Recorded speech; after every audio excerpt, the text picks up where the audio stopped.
இந்த ரோஹிணி சீக்கிரத்திலே மாட்ட போறாங்க. மலேசியாவுக்கு நம்ம முத்து கிளம்பி போறாரு. இந்த ரோஹிணி அங்க அவங்க அப்பா இல்லன்னு தெரிஞ்சு, நம்ம ரோஹிணி சிறகடிக்க ஆசை. அடுத்தது எப்படி போகுதுன்னு பார்ப்போம். மறக்காம நமது சேனல சப்ஸ்கிரைப் பண்ணிக்கோங்க. இங்க ரோஹிணிக்கு பீதிய கலப்புது. நம்ம மலேசியால ஆள் இருக்குன்னு சொல்லி இதுவரைக்கும் கொண்டு சொல்லிக்கிட்டே இருக்கோம். என்னைக்காவது மலேசியா இவங்க கூட்டு போகணும்னு ஒத்த கால்ல சொன்னாங்கன்னா என்ன செய்ய? அப்படின்னு ரோஹிணி குழப்பிக்கிட்டே இருக்காங்க மண்டைய. உடனே அந்த சைட்லேருந்து முத்து வீட்டுக்குள்ளே வராரு. வந்தோடனே அண்ணாமலைகிட்ட ஒரு டிக்கெட்டை காட்டுறாரு.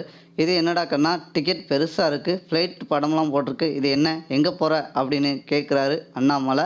உடனே அண்ணாமலைகிட்ட முத்து சொல்கிறாரு, அப்பா அன்னைக்கு இந்த பெரிய தம்பதிகள் வீட்டுக்கு வந்தாங்கல்ல, அவங்க வந்து பார்த்திங்கன்னா மலேசியாவுக்கு கிளம்புறாங்க, அவங்க கூட எனக்கும் டிக்கெட் போட்டிருக்காங்க, அவங்க கூட நானும் போகிறேன் அப்படின்னு நம்ம முத்து அண்ணாமலைகிட்ட சொல்கிறாங்க. உடனே அண்ணாமலை சொல்கிறாரு, பரவாயில்லையடா, நீ அன்னைக்கு கூப்பிட்டு வந்து அந்த பெரியவங்களை இன்னைக்கு ஒரு நல்ல ஒரு காரியமாக ஆகிப்போச்சு. இன்னைக்கு மலேசியாவில் இவன் போய் பார்த்தனா அந்த ரோகிணியோட அப்பாவை நம்மளும் ஒரு வாய்ப்பு இதுவரைக்கும் கிடைக்கல, நீனா போய் ஃபஸ்ட்டு பார்த்துட்டு வா அப்படின்னு அண்ணாமலை சொல்கிறாரு.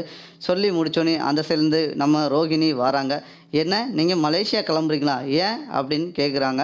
உடனே மலேசியாவுக்கு போகிறோம் ஏன்னு கேட்குறீங்க, உங்கள் அப்பா அங்கே தானே ஜெயிலில் இருக்கிறாரு, நான் போய் நேரில் சந்திக்கவே இல்லை, யாருமே போனதும் கிடையாது.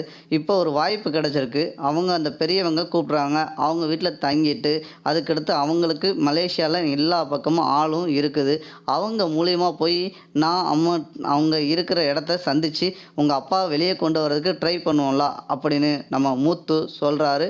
உடனே பார்த்தீங்கன்னா ரோஹிணி, அதெல்லாம் வேண்டாத வேலை நீங்கள் செய்ய வேண்டாம், எங்கள் அப்பா எப்போ வெளியே கொண்டு வரணும் எங்கள் அன்களுக்கு தெரியும், எங்கள் அப்பாவை வந்து ஒரு ப்ரொசீஜர் இருக்குது, அந்த டைமிங்கில் தான் உள்ளே போக முடியும், வெளியே வர முடியும், அந்த இடத்துக்கு ஈஸியாலாம் போயிட முடியாது அப்படின்னு ரோகிணி சொல்கிறாங்க. உடனே அந்த அன்கிள் இருக்கார்ல, அவரையும் வந்து எப்படியும் அவங்க வர சொல்லுங்கள், நாங்கள் போய் மலேசியாவில் போய் அவங்க ஜெயிலில் இருக்க இடத்த சந்தித்து இந்த மலேசியா தம்பதிகள் அந்த பெரியவங்கள மூலியமாக சீக்கிரமாக வெளியே கொண்டு வரதுக்கு ட்ரை பண்ணலாமே அப்படின்னு முத்து சொல்கிறாரு. உடனே இங்கே பார்த்தீங்கன்னா நம்ம ரோகிணி, அதெல்லாம் அவர் எந்த கண்ட்ரியில் இருக்காருன்னு அன்கிள் சொல்ல முடியாது, அவருக்கு எதுவும் வேலை இருக்குன்றதுனா நம்ம போய் அவங்கள கஷ்டப்படுத்திட்டு இருக்கக்கூடாது, நீங்கள் ஃபஸ்ட்டு புரிஞ்சுக்கோங்க முத்து அப்படின்னு நம்ம ரோகிணி சொல்கிறாங்க. உடனே அண்ணாமலை சொல்கிறாரு, ஏம்மா நீ பலபடி இதே சொல்லிக்கிட்டு இருக்க, இந்த மலேசியா பேச்சை எடுத்தாலே நீ வந்து அது இதுன்னு சொல்லி காரணம் காட்டிட்டு அப்படி நழுவிக்கிட்டே போறியே, இது என்ன பழக்கம், வீட்டில் ஒரு விஷயத்த பெரியவங்க சொன்னால் நீ கேட்குறது மாதிரியே தெரியலையே அப்படின்னு அண்ணாமலை சொல்கிறாரு.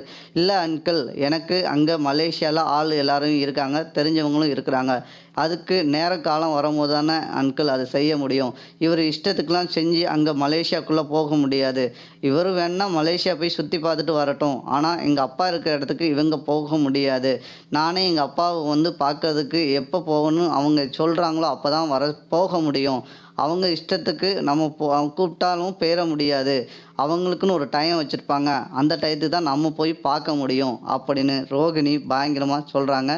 உடனே விஜயா பக்கத்தில் இருந்து சொல்கிறாங்க, என்னம்மா இவ்வளோ விஷயத்த சொல்கிற, இப்போ இந்த முத்து இப்போ போகணுன்றானே, அந்த வாய்ப்பு உனக்கு நல்லது தானே, இப்போ மலேசியாவில் இந்த மலேசியா தம்பதிகளுக்கு ஆள் பழக்கம் நிறைய இருக்கிறாங்கல்லம்மா, அவங்க மூலியமாக போனால் நமக்கும் நல்லது தானேம்மா அப்படின்னு நம்ம விஜயா சொல்கிறாங்க.